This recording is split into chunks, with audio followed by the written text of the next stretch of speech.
Kisa hichi cha tukio la kweli ni kuhusu mtoto mdogo aliyekuwa katika darasa la pili, Abdullahi, ambaye mama yake alifanya jitihada kubwa kumlea malezi ya dini ainukie katika ridhaa ya Allah. Alimfundisha umuhimu wa swala 5 na hasa umuhimu wa kuswali swala ya alfajiri msikitini. Mtoto alikuwa na juhudi ya kwenda msikitini, ingawa baba yake hakuwa akifanya hivyo, bali alikuwa akilala wakati mtoto huyo akienda kuswali swala ya jamaa msikitini. Siku moja wakati yuko darasani, mwalimu aliamua kutoa adhabu ya kuwachapa wanafunzi wote darasani kwa sababu fulani.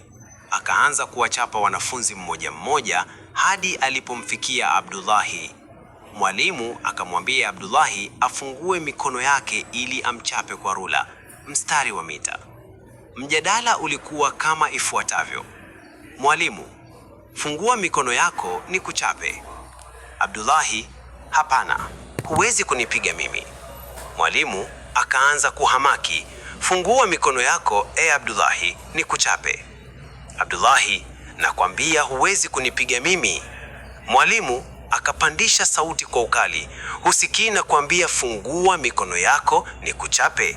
Abdullahi: wallahi huwezi kunichapa mimi, wallahi huwezi kunichapa mimi. Mwalimu akapigwa mshangao mkubwa: unasema nini Abdullahi? Nitakuchapa mimi popote kama hutaki kufungua mikono yako.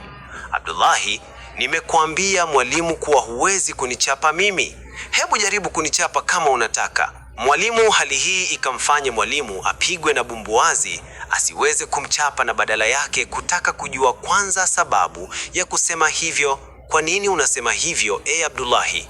Abdullahi: kwani hukusikia hadithi ya Mtume sallallahu alayhi wa alihi wasallama aliyosema kuwa yeyote atakayeswali swala ya alfajiri atabakia katika himaya ya Allah, na mimi nimeswali swala ya jamaa alfajiri msikitini, kwa hiyo niko katika hifadhi ya Allah, na vile sikufanya kosa lolote la wewe kuniadhibu. Mwalimu akasimama akiwa ameshangazwa na maneno ya Abdullahi, na huku akaingiwa na unyenyekevu kwa Allah subhana wa ta'ala. Akatoka na kwenda kumwelezea mkuu wa shule ili aitwe baba yake Abdullahi ili apewe hongera kwa kumpa mwanaye malezi mema ya kumzoesha kwenda kuswali swala za jamaa msikitini. Lakini masikitiko ni kwamba alipokuja baba yake Abdullahi ilikuwa ni mshangao kwa kila mmoja, kwani walitambua kuwa baba huyo hakuwa ni mtu wa kujali malezi ya mtoto wake. Kila mmoja akamuuliza, wewe kweli ni baba yake Abdullahi? Akajibu, ndiyo. Wakamuuliza Abdullahi, huyu kweli ni baba yako Abdullahi? Akajibu, ndiyo, lakini yeye haji kuswali swala za jamaa na mimi msikitini. Mwalimu akamwelezea baba yake Abdullahi yaliyojiri darasani.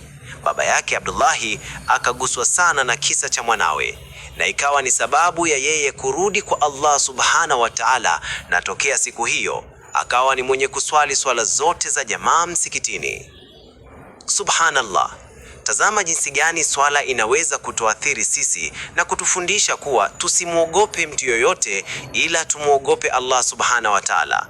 Hakika swala ni chanzo cha nguvu kwa muumini, ni mwangaza unaomuongoza mtu katika njia iliyonyoka. Enyi ndugu Waislamu, msisahau kwamba maneno ya mwisho wa mtume wetu sallallahu alayhi wa alihi wasallama kabla ya kuaga dunia hii yalikuwa ni nasaha kwetu: tusiache swala, kwani ni mawasiliano na Rabi wetu mtukufu. Swala ino majibu ya dua zetu. Swala ino nuru katika nyuso zetu. Swala ni hifadhi yetu kutokana na machafu na maovu. Swala ni kisaidizi chetu katika migogoro na ni nuru katika makaburi yetu. Watu wengi wamo katika hofu, wasiwasi na dhiki. Wanakosa raha kwani hawana utulivu wa nyoyo, na ukiwazingatia watu kama hawa utaona ni wale anaoacha swala ni wenye kushughulika zaidi na dunia. Vipi mtu hataki kumwabudu Rabi wake ambaye ndiye anayemjalia kuwa na umri na afya ya kuweza kuishi? Bila ya kumwomba Rabi wake azidi kumpa umri na afya, ataweza mtu kuendeleza maisha yake?